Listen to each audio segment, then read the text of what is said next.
So today I received a little request from Christian to talk about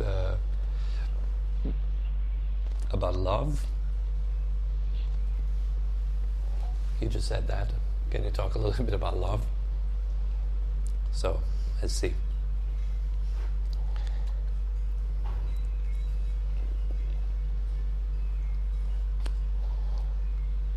So I think it's quite clear to most of us that love is quite a phenomenon. Most of us have quite difficult times to explain it, to define it. Some people say, well, love, I don't know, it's nothing really to define. It's too complicated. It's something that you feel. It's kind of all a little bit unclear. It seems very unclear. So some people say love is this, others say love is that. Now there is certainly the love that we all know. It's expressed when we say, I love this chocolate, I love this movie, I love this person, etc. That is one category of love. This is most close to attachment, actually. This is actually a very intense form of liking something or someone. And then of course that follows with the desire to consume that something or someone. So we're going to that person that we like very much, we say, I love you, and then we usually spend a lot of time consuming that person, consuming the attributes that we love, that we like. Oh, I like how intelligent you are, I like your eyes, and so we look all the time at the eyes, because who benefits from those eyes? It's me, right? I enjoy them. So hopefully your eyes are going to stay that way. I enjoy your hair, I enjoy the way you walk, the way you talk, the way you laugh, it's very cute, etc., etc. And when you notice that these attributes of a human being, they change all the time. So together with these attributes, guess what changes too? Our affection for that person also changes. The feeling of needing them, wanting to be around them, etc., also that will change too. This kind of liking very often then turns into disliking. I would be lying to you if I say that I like Pan all the time. I love Pan, but it doesn't mean that I continuously love her all the time. Sometimes I'm just asleep. Totally forget that Pan is existing while I'm sleeping. I'm dreaming about other things, right? I'm flying over New York City or something like this in my dream, and Pan is not there. Sometimes I'm alone in the car, and Pan is not there. I'm thinking about where I'm going to also. Then in this moment there is no love towards Pan. It's gone for that moment. Only if I very consciously, for example, look at her, I hold her hand and I say, I love you. Only then it would be there. In this moment there's this deep sensation. So love is a changing thing in this regard. Okay, I'm just talking about this kind of ordinary romantic love that we all know what it feels like, right? It feels good. It's almost like being high. Life is great if you're in love. Everything goes well and smooth. You're performing better. So it's something that gives us energy. Feels good. So we want it. We're looking for it. We're seeking it out all the time. We don't only want to love someone, but most important for us is it to be loved. Also to have someone that loves me. That's wonderful. If you have someone that loves you, it's great. I do believe that Facebook is a desperate attempt to kind of give you that feeling, for example, that you're being loved, right? So you post a selfie or you post something that you identify with, like some intelligent quote or whatever it is that we post, right? And then there is a like button and we can like it. There's no dislike button. It's all about love. It's all about being appreciated, being seen, being received in the group, being welcomed, etc. We love this. We enjoy this feeling. We like it very much. And we do anything for it. It's very important in the human realm, this kind of emotion, this kind of feeling.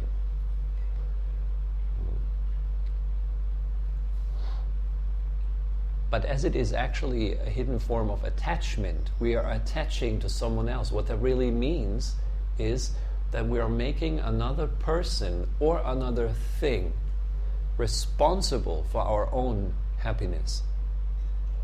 And that's why I would say it's a bit of an unreliable thing. So as soon as you're giving the responsibility of your own happiness away to someone else's hands, sometimes we even express that in songs like, I gave you my heart and then you broke it, and give it back to me, and all that kind of stuff, right? There was this one Tibetan master who said, it's very stupid that you guys seem to give your heart away. Why not give someone else a room in it? Like giving them a temporary place in your heart so they can stay there and relax and feel good, right? Why give your own heart away to someone else? Not so clever. They can do whatever they want with it. And most people, they don't really concern themselves with who you are. They're concerned with themselves. How do we know that?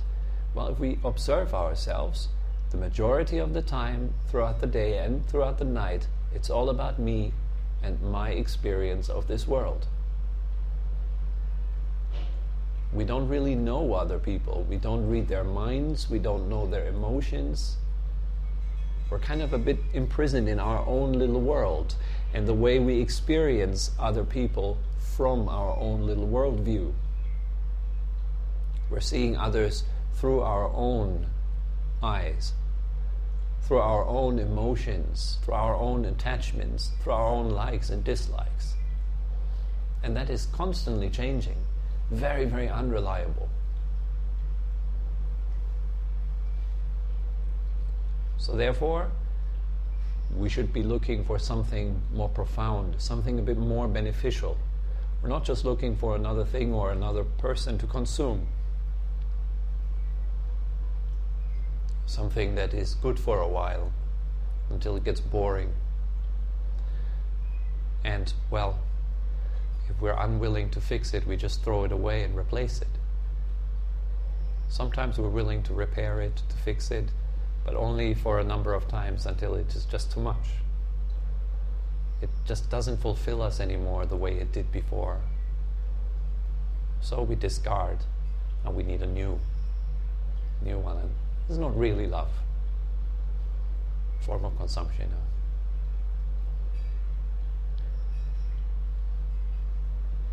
It's a very celebrated form of consumption. Most forms of consumption are very celebrated. You're encouraged to consume. Everything is encouraging you to consume. Be active, be healthy, 100% organic. Do this, here, look at this sign. Come in, welcome. You should be trying this, do that. Facebook pages, advertising, everywhere. Do this, do that, buy this, buy that. Are promising us, once you consume enough, then you'll be happy, then you feel good. So this is kind of the attitude also with which we often approach other people. What's in it for me? What can I get out of you? You are an interesting person. Huh? You are an interesting person. There is something in it for me there. I am the one who is interested, right? And I'm interested in what you have to offer. And I like it. I like what you have to offer. Please give me some more. Do you have time on Thursday evening? Can we have some dinner together? I want to spend some more time with you because I like it. Let's see what else you got. And we desperately try to fulfill other people's expectations of ourselves also. Well, I'm not looking handsome enough. I need a six-pack. I need a biceps. What's that? That's nothing. We look into the mirror and we compare ourselves with the standards. I'm not good enough yet. I need to paint a little bit more. I need to exercise a little bit more. I need to wear better clothes. I need to smell better. And all just to be appreciated, actually, to be accepted like that. We're very ashamed when we're making mistakes, etc., because maybe other people don't love us anymore. If they see how you have messed up, oh my God, not so good. So we show ourselves often from the best side, at least what we believe is the best side. Look carefully next time you make a selfie or you see someone making a selfie.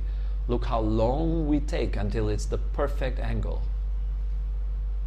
Look at all these details. How long we take, to what lengths we go to develop selfie sticks with which we can then get it from the perfect angle.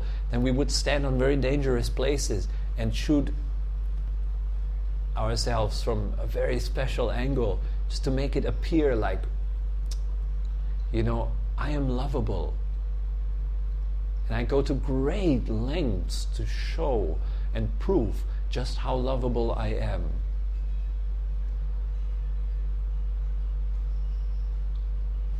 And then I post it and I wait. Very excited, And I check every few minutes. Am I liked already? Are there comments? What do people say? It's like food. It's like food, being appreciated. Being within the attention of another person is like food for us. It's a beautiful thing. If someone pays you attention, it's a wonderful thing. It's such a nice thing. So we seek it out actively. That's why we like conversations, right? Because it's all about you. Oh, he's such a good listener. We like it a lot, So you can really listen. All these kind of things, they give us energy, actually. It's very nice.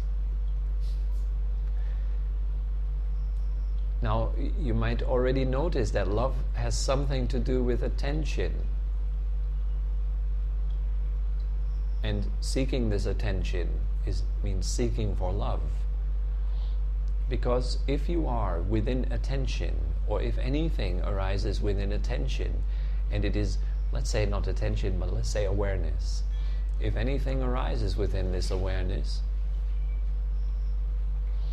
and it is just allowed to be there like this, there is no response of resisting it, fighting it, wanting it, needing it, trying to get rid of it, etc. But we're fully just open for it. We just simply give it space.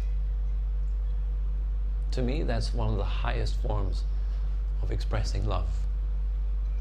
To fully accept another being with all of its facets, all of its aspects completely, is a very healing thing for this other living being.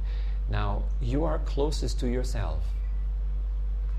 So we kind of have to start by loving ourselves. And what that means is, in the beginning, like the first kind of little baby steps in starting to love yourself, and yes, it is something to be trained. It's not something that you fall into. Love is nothing that you fall into. Love or real appreciation, the word for it would be metta. Metta means like goodwill or kindness or friendliness. The quality of metta is an open, unlimited space in which everything can be. Just like that. And that feels incredible if you're in the presence of someone who has really cultivated deep, deep loving kindness and is a very spacious person. You feel very comfortable. Feels like meeting an old friend. You can just be yourself, right? If you're meeting your best friend, why do you like that person so much? Because you can fully be yourself. You can do whatever you want to do. It's fine, Your friend won't really judge you for it. That's why we like hanging out with our friends, because we can just be ourselves. It's just so nice, you can just hang around and say no if you don't want to do it. I don't want to go out tonight, and your friend will not judge you for it. That's why it's so nice, isn't it? Very often that's what's lacking in a good relationship, actually. In a loving, romantic relationship, very often the aspect of friendship is completely lost. It's all about this romantic investment, but the aspect of friendship is not there. So it's a very serious thing. You're mine. You're my boyfriend, my girlfriend. Don't you look at others. Don't you dare think about or dream about others. You're mine. It's very serious. It's very heavy stuff. And we get very tense about it. Fearing to lose my thing, my object. We're very scared of losing it because we're so attached to it.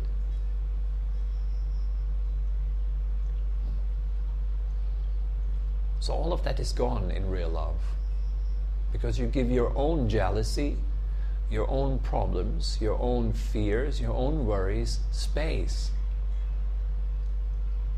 You're not trying not to be scared. You're not trying not to be, imperfect. You're trying to be perfect all the time. No, not anymore. You simply accept yourself the way you are. And that is easier said than done. For most people, it's a very difficult thing to sit down and simply notice, there is anger. And it's okay. There is frustration. And it's okay. It's lovely too.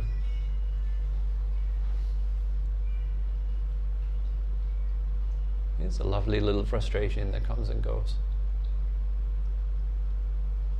There's this tightness in my chest. It's okay. I'm totally bored. You sit around, you're totally bored. That's okay too. Part of a human being. It's part of you as a human being to be bored. So boredom is there. It's normally rejected. We're like, no, I'm not supposed to be bored. I should not be bored. I should be excited 24/7. I should be always active, always happy, always healthy. Well, who is like that? And is this pressure, this expecting oneself to be always perfect, everything always perfect, that this is actually an expression of self-hate, of rejecting one's real nature, one's humanity. We're throwing out of the window who we are. And for some people, they go to great lengths of destroying the bad inside of them. And so they would go on meditation retreats sometimes. And all they do is intensely hating themselves. Sitting down and just working away all that stupid thinking for an entire weekend, and trying to get rid of these thoughts. And so it takes a good while until we realize, wait a second. What am I doing to myself here? It's terrible. We're our own worst terrorist, kind of. Sitting down and just harassing ourselves, trying to be still and trying to be the perfect Buddha. Totally beyond any problems and pains and worries. I'm going to be so peaceful. Did you hear that, mind? You better be peaceful now. I'm starting to meditate. You put the timer on, and then it's better going to be a good session. And after the session, then there's this judgment. Wow, that was a good session because there were some good feelings. Those permitted feelings, they were there. And then other sessions, or these feelings, they creep up, which are not permitted. And then you say it's a bad session, and you give it an F. That was an F session. Not good. Failed. You failed.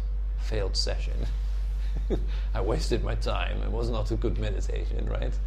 So all of that is an expression of self-hate. It's quite intense, actually. And if we bring it onto the kashin, it's very intense. Too many people sit down and meditate because they really don't like themselves.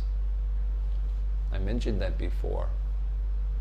Many people come to this room at first because they don't like themselves. Oh, Phuket Meditation Center, let's see what they have to offer to fix this mess, that I am. And then slowly, only gradually, it takes a long time until we really realize that loving means fully accepting something as it is. And that's quite daring, actually, to accept that there is pain, that there is anger, there's frustration. It's all there, and it's like this. Period.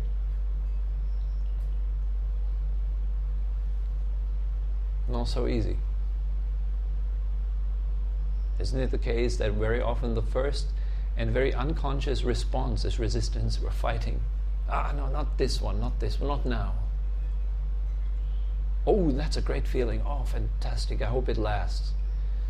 How can I tune it up, bring in more volume into this feeling? Love doesn't care about all of that. It simply cares about the way it is. It's like this. It's like a very, very kind host. Simply allows everyone to come in. Have a seat, Here's something to drink. Have a nice evening. Next, please. Oh, some anger. Okay. You can sit over there if you like. You can do whatever you like. Feel free. We give space for that, right? We have a big house.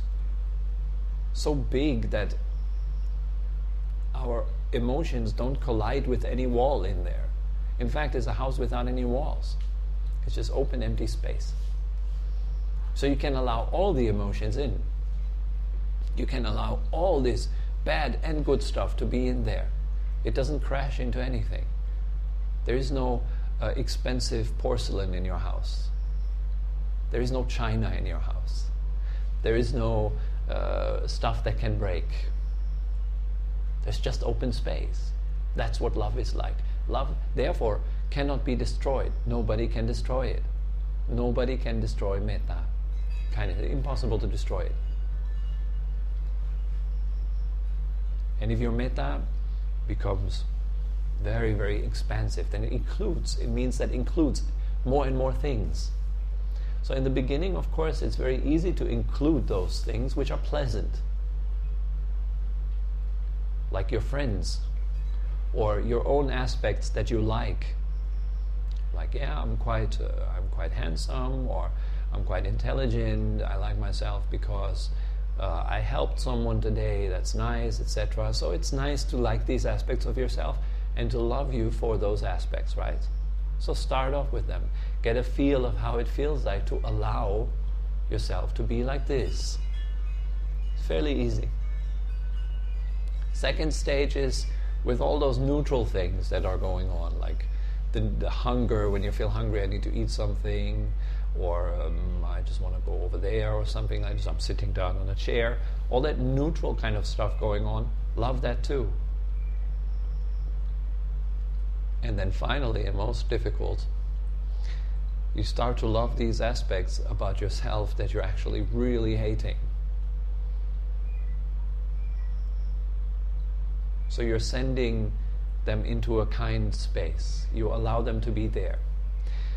So that does not mean that you are suppressing them, and also doesn't mean that you're expressing them. Neither is the case. Neither expression nor suppression. You're giving them space. That's all you do. Some psychologists, they say if you feel anger, you need to express it. You need to punch a cushion or yell into the forest or something like this.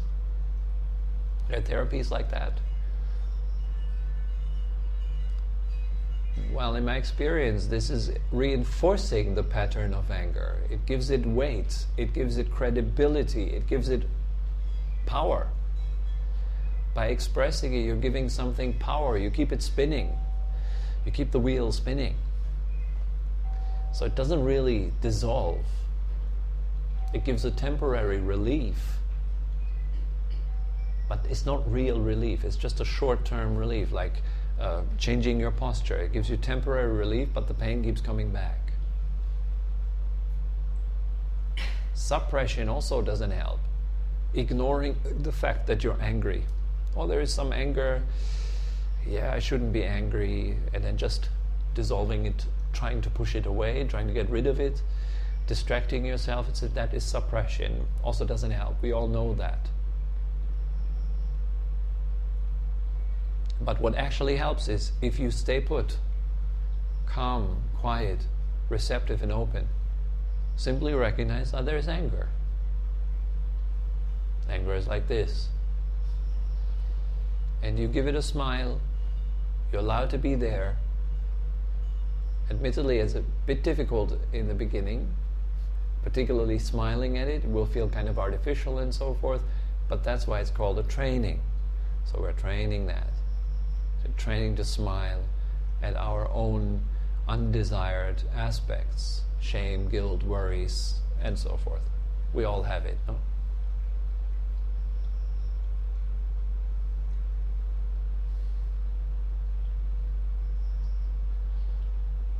And as you get better at this, it will start to automatically become reflected in your life.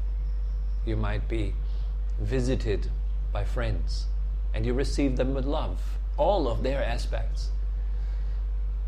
If they lie, if they steal, if they abuse you even, you receive them, you still receive them with love. It doesn't mean that you're endorsing their negative qualities. It simply means you accept it's like this. It's like this. Then you can still move away. For example, you have an abusive person around you.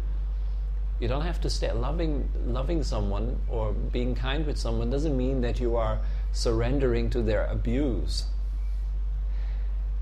But it means that you're accepting this abusive aspect in their life, in your life, as it is. You're neither judging it, you're neither judging the person, nor the abusive aspect. You simply see that it is like this. And you accept it.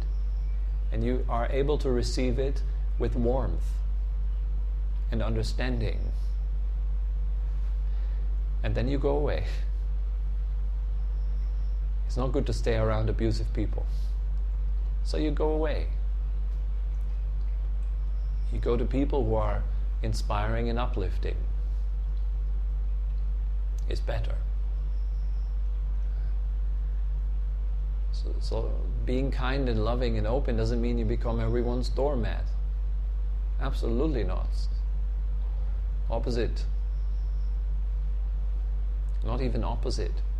You're becoming light to everyone.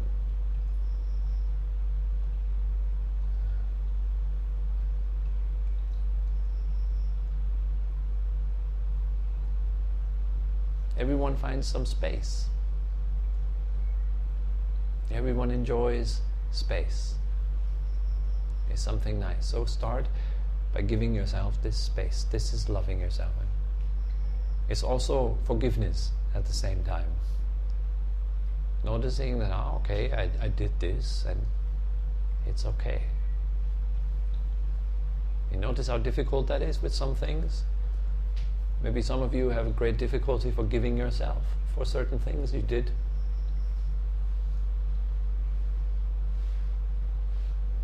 I have that. It's quite hard sometimes to just really accept, well, I did this and it's okay and I'm not repeating it anymore. I'm not doing it anymore. No, it's good. It's fine.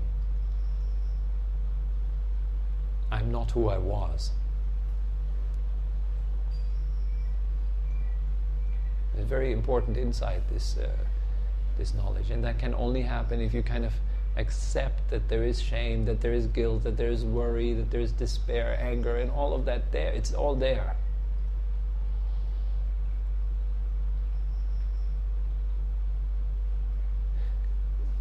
Can you feel what I'm talking about? Does that make sense? You can try that, you can sit down this evening and just simply leave yourself alone. It's the greatest act of love you can ever give yourself. Just leave yourself alone. Give yourself space. I was asking a good friend who is an excellent meditation teacher. His name is Andy, you know him, right? Yeah. And I asked him about what to do with my mom. How can I send her love and kindness? And so my intent was, to send her some healing energy with willpower and visualization and all that kind of ideas that were in my mind. And he said, well, don't do anything to her. Just give her space. And so I did that. And it's this very powerful practice. And I could not have given my mom any space if I didn't give it to myself. And my own insecurities that arose being with her. All the past traumas that I have with her. Sitting with that fear, the feeling of inadequacy, sitting with the pain in her presence, that was what is healing. That's what's healing. Simply leaving my mother alone completely, and then leaving myself alone completely. It's a non-doing. And it's this non-doing in this very warm space. It's difficult to describe. But you get the idea. If you feel towards someone, you all might have a picture in your mind that evokes this kind of warmth, the feeling of warmth. Maybe it's a little puppy dog. For some it's a little puppy dog. It makes you melt. It makes you feel like, that's very cute, Maybe it's seeing a little baby which is held by the mother for the first time. Maybe it is you remembering your mom holding you for the first time, or imagining how she might have felt holding you for the first time. And you know just how nourishing that is. How much power that gives you if someone is holding you with such love.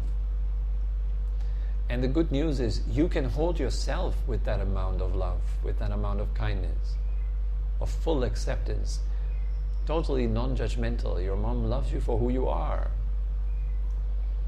She doesn't look at the baby and think, it doesn't look good enough. It's too stupid, it doesn't know how to speak. Right? Doesn't judge. There's no expectations. It's just there. It's just nice. And you can hold yourself literally with this feeling. All aspects of yourself you can accept like that. Because they are all who you are. Your anger, your frustration, your worries, your fear, your guilt, your shame, all of that is who you are. It's part of who you are. It's all in there, obviously.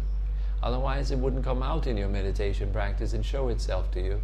Or in your nightmares and show itself to you. If it's not in there, it cannot appear to you.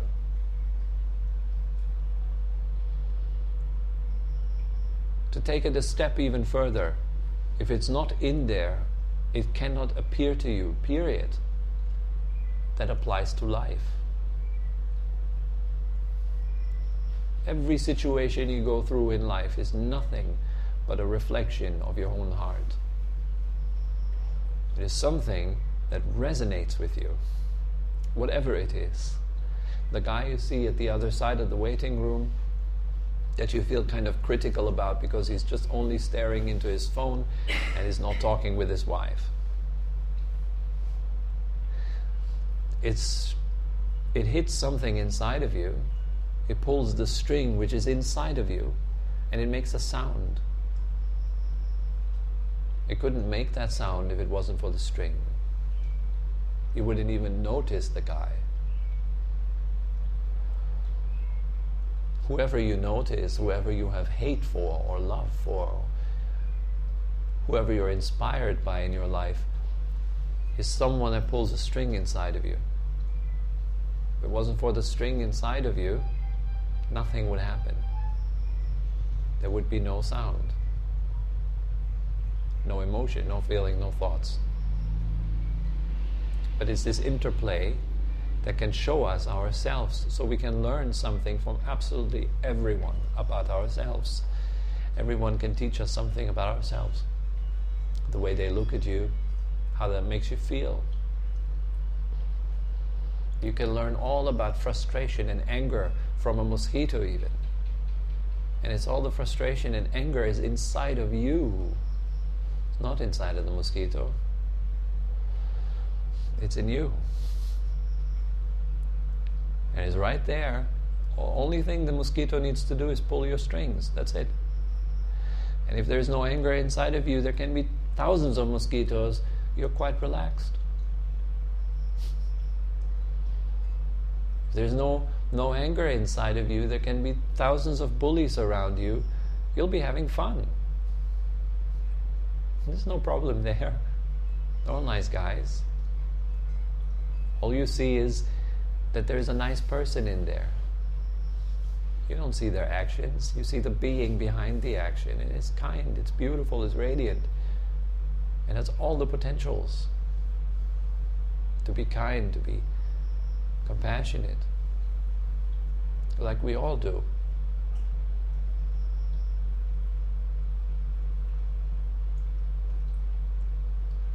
Now, the exercise I like is when talking to other people, I refuse talking to the role they play. But I talk to, let's say if I look at you, I talk to the little girl that's in there. Remember when you were 5 years old? What did you like to do?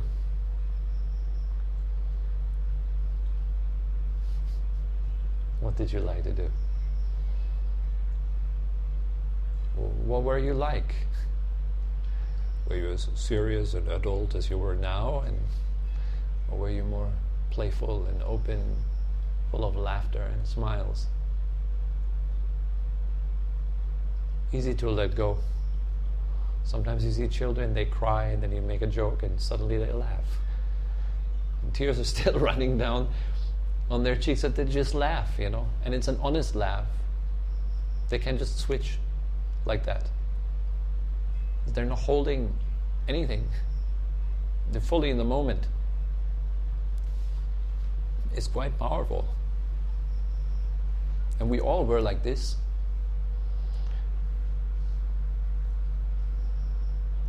When I look at you, I just try to imagine you as a little boy, you know. Yeah. And it immediately makes people smile and soften up and relax. It's so beautiful to see, you know. Even you don't have to mention it to anyone. And then don't do it if you yourself feel like an adult. But you look at all these little boys and girls around, you know. But you're the adult, you know, the professional guy that has full control over life and so forth, you know, knows what's going on. No, you are like that.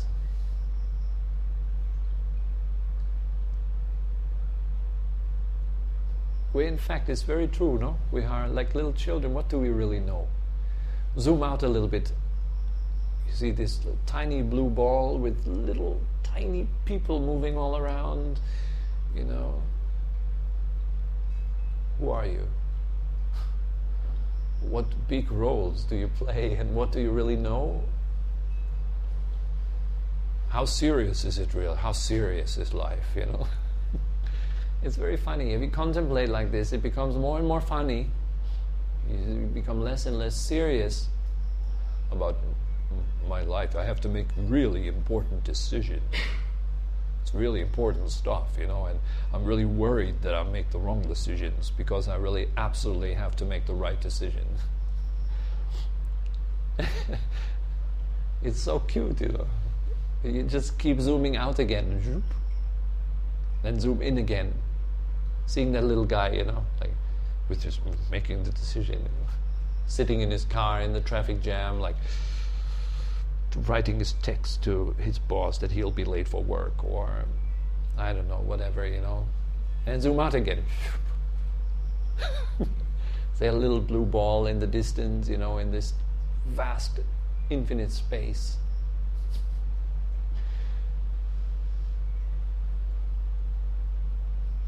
we are very funny people, all of us in this room, we cannot possibly be taken seriously. How can we take ourselves seriously? How can we take each other seriously? All it is we're playing roles, and we are a bit too much invested in our roles. We're a bit too much invested in our mind movies that are playing on, and sometimes horror movies, sometimes an action movie, sometimes a thriller, sometimes a documentary. It's playing in our heads all the time, and we take it so seriously, it's like our friends sometimes need to come and shake us. Dude, it's just a movie, Stop crying, it's a movie. Why are you so upset, man? Look, he's crying in the movie, it's so funny, But we are the same. We're just watching our mind movies all day long, and we're so absorbed in them, we're forgetting we're watching movies. It's a real story for us, it's real serious. And it's unfortunately so serious that we're acting them out.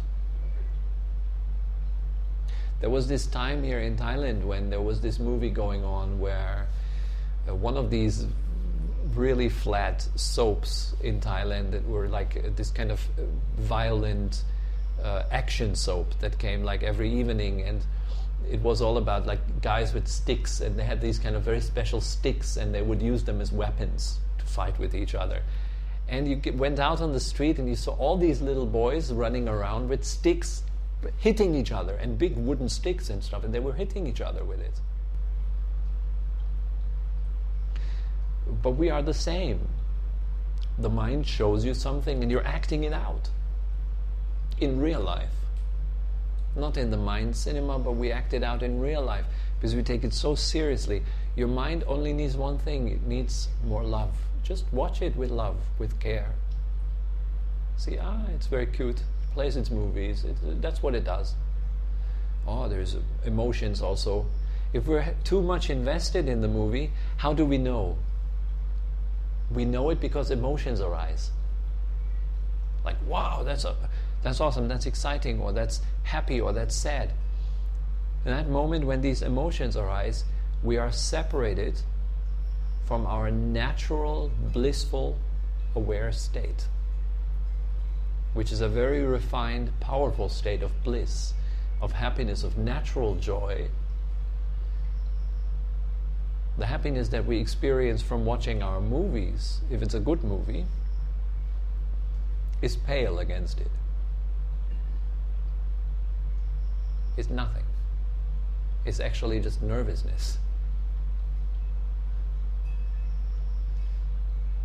And all the sadness and the feelings, the emotions, the negative emotions that we feel that come from our movies and from being so invested in those movies, what's the value of that? How is it of service to yourself and other people? How is your sadness helping you and others? It doesn't fulfill any function. It's just poor me, poor me, poor me. And it just goes on like that for a while. Poor me, poor me, poor me, poor me. What helps is allowing that to happen without reacting to it. There's this state, there's this feeling of sadness. Fine. It's okay. It's welcome. But just don't get entangled and act it out. Because it's not such a serious thing. It's just sadness. And sometimes we are trained from our culture, our parents and so forth, to take our emotions like really, really seriously. So then we develop these kind of cultures where we are so easily offended by everything. Like, he was looking at me the wrong way. I felt offended. Can you please stop looking at me like this? I feel offended. I feel attacked in my private area. Can you please stop? Could you please look somewhere else, kindly? And then we start suing each other, for these ridiculous things. Because we're all so serious about our emotions, about the stuff that goes on in the mind. So let it go. It's not that important. It's in fact not important at all. It's just movies. And that can only happen once we train in kindness, in mindfulness, or in that little term that has been coined, kindfulness. It's a warm mindfulness. Okay? So that's all that comes to mind for this evening, for love. Is there any other question? Anything you'd like to share or know, or whatever, discuss?